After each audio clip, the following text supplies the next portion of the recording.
Live from the shorter 7th period, it's Rider News!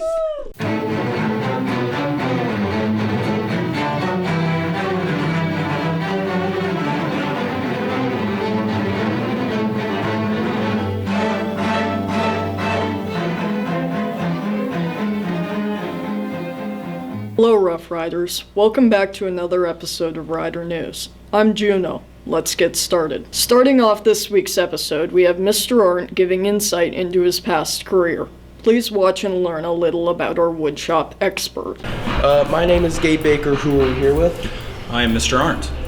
What classes do you teach here at the high school? I teach fine woods, cabinet making, and intro to construction. That's awesome. Now, we have a lot of seniors and a lot of students here that are starting to get their scholarship notebooks in check.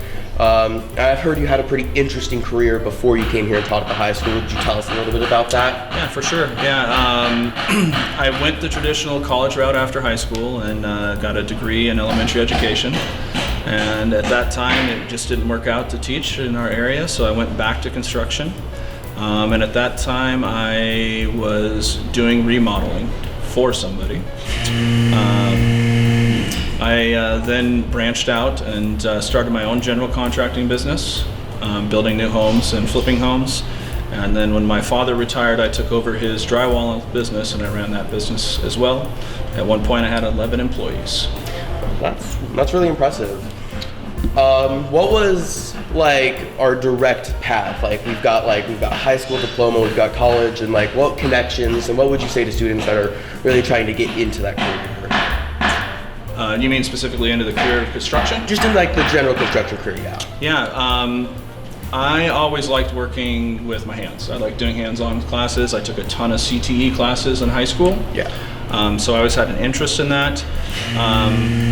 So while I did go a traditional college route, I was always doing summer work and odd jobs to learn stuff about construction. It was something very interesting to me.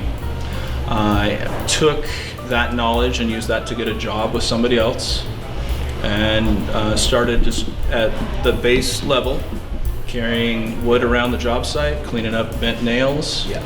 You got to be willing to do the hard work that nobody else wants to do. Of course. And as you put that in, you get recognized by the people you work for. They start giving you more and more responsibility. Yeah. And so it was, initially it felt really slow as a young man, right?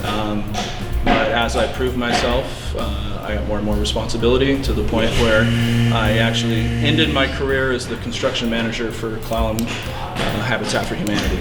That's awesome. And just one piece of advice for students that are really trying to get in here. Show up, pay attention, don't be lazy. Wonderful. Thank you. Yeah. Thank you. Good day. Good day. Thank you for that, Mr. Arndt. Now let's get up to date on the latest around our campus, community, and world with a return of 90 seconds of new news. Hey there, Rough Riders. This is Michael, and we're back with 90 seconds of new news.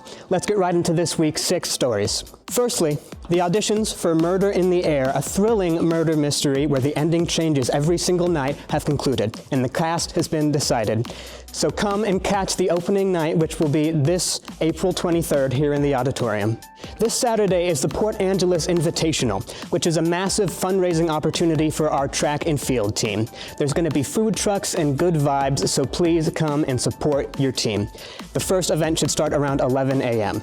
In the past few weeks, SR3, a local nonprofit dedicated to wildlife research, have been monitoring 3 mysterious orcas spotted in our sound. This is a very rare occurrence, as 99.5% of the whales spotted in the region are native to the Salish Sea. The local library system, the NOLS, is opening their long-awaited Squim branch. The grand opening will be held from 10 a.m. to 5 p.m. this Saturday.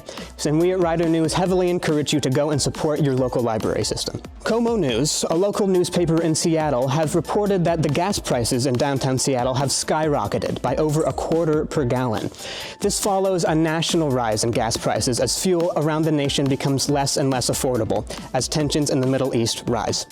On a lighter note, for the first time in over 50 years, NASA is sending people to the moon. The Artemis II mission is scheduled to launch this April 1st and will be an incredible showcase of NASA's amazing new aerospace technology. Well, as always, this has been 90 seconds of new news. Thank you, and let's send it back to Juno at the news desk. Thank you, Michael, for that brief yet informative 90-second segment.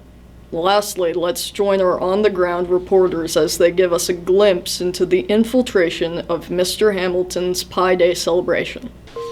In Mr. Hamilton's class for Pi Day, I made the scrap metal pie thing.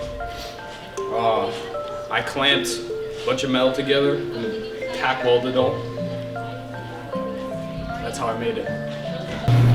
Pi, the mathematical formula, originated over 4,000 years ago as the constant ratio of a circle's circumference to its diameter.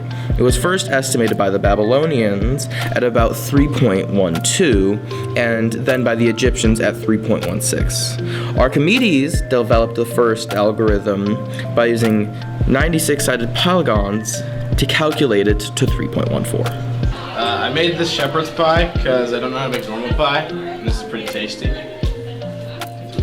Yeah. Basically, it falls on March 14th as it is the day that Edward Pye won the great victory, single-handedly took down all the mathematicians by himself using his great sword called the Pythagorean theorem, and that's why it falls on March 14th because that's the exact time of day Edward Pye prevailed, and his sword is called the Pythagorean theorem, and that's why. Thank you to our interviewees. That segment was great. Finally, let's see where Ruffy went next on their weekly journey around our Rough Rider campus. I'm Ms. Bush, and I was nominated for this week's Ruffy Award. Next week, I nominate Ms. Johnston. Big thanks to everyone who made this episode possible, and thank you, humble viewer, for enjoying our episode. That's it from us at Rider News. Until next time, be well, be kind, study hard, and ride on, Rough Riders.